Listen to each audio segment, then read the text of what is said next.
How you doing? www.andrewmarkmusic.com on reincarnation. So, the general concept, I personally don't find it irrational, inherently irrational at all.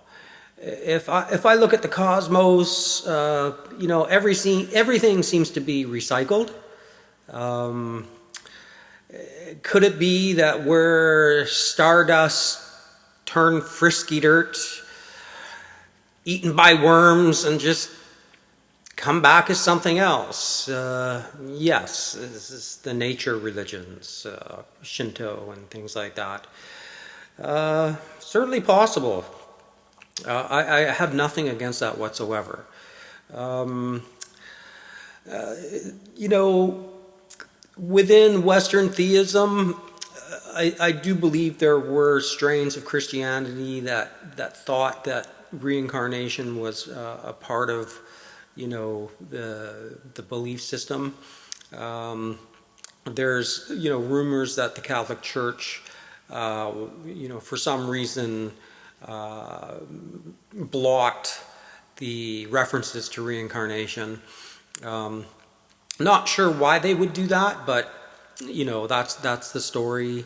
There's strains of Gnosticism that go into reincarnation. There might even be strains of Judaism that talk about reincarnation. This gets into the idea of a soul.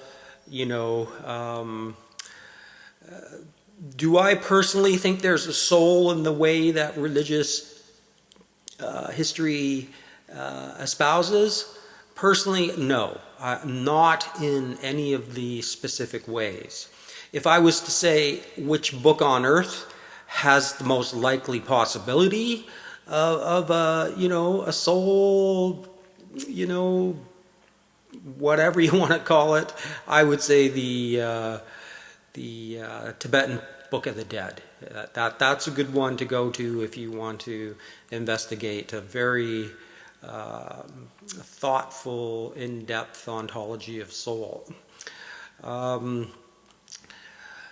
It's in the Eastern traditions. It's tied into ideas of karma. I personally find their cosmology inaccurate. The time frames of what they say the universe is, I believe, is inaccurate. Therefore, I think things like this is inaccurate too. Their idea of karma and soul is inaccurate. How it's been played out in Hindu tradition is, in some ways just horrific. Don't buy into that at all. You get into the idea of why would God do this when there's other ways to do it. That's a problem for me. If you're all knowing, why would you do something like this? It doesn't make a lot of rational sense. We can say it might be true, but then anything could be true.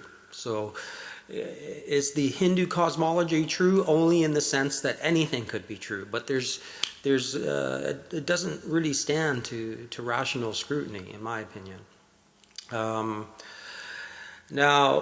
the idea of maybe there isn't a soul, but there's something that Judaism said you just go to sleep, and then somehow maybe you come back.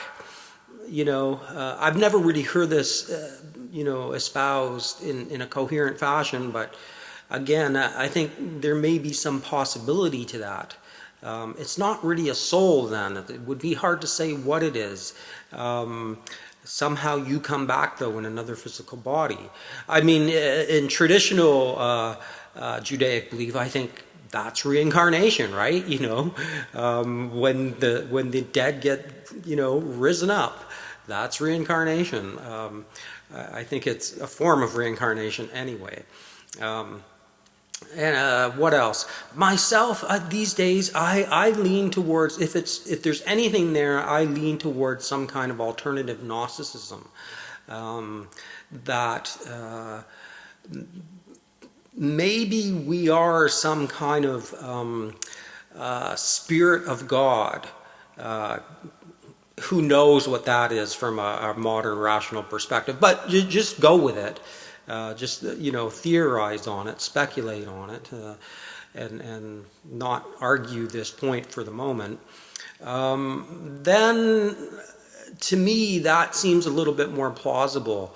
Now, does that end up being non-dual spirituality? Perhaps. That's certainly one viable explanation for it. My particular interest in this at the moment has to do more with multidimensionality and maybe not so much God as the be-all and end-all of the Godhead infinite being as a person, but intermediary possibilities, that somehow we are emanations of a lesser God, so to speak. Well, not so much a lesser God, but just a lower manifestation of that God. And that's multidimensionality. And somehow we've somehow got trapped here, and this is some kind of amnesia matrix. This is more where I'm at with it today. That we're, in some kind of amnesia matrix, that we're not going back to God in that sense, but we would go back to the dimension that we came from. Now, is that reincarnation? I don't think it is in any of the traditional senses. I think this is what I'm saying here is something different. I can't really articulate it fully. It's more of a trace. It's just I'm just putting it out there as a possibility to explain this. Sometimes where there's smoke, there's fire. There's a lot of smoke on this issue, right? And for all of it to be nonsensical, irrational, and meaningless, perhaps, maybe. But maybe not. And I'm on the maybe not side these days. Not that I have any problem with it's all frisky dirt, but that's not where I'm at. So anyway, the song coming up here, So Long Ago, themed on reincarnation as far as the possibility of we've all been here before, that deja vu kind of feeling, and lyrically probably about the archons too and their relationship to the ultimate, this tension between lesser beings and ultimate Godhead. So there you go. www.andrewmartinmusic on Andrew Dark on reincarnation. Peace out.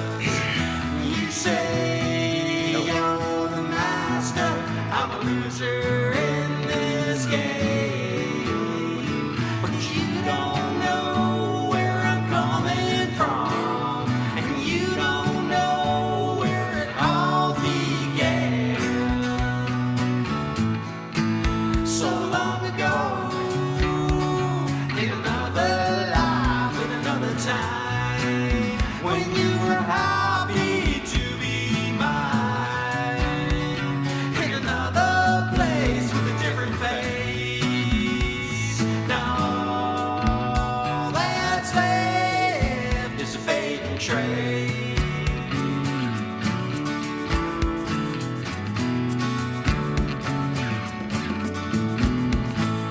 In the beginning, before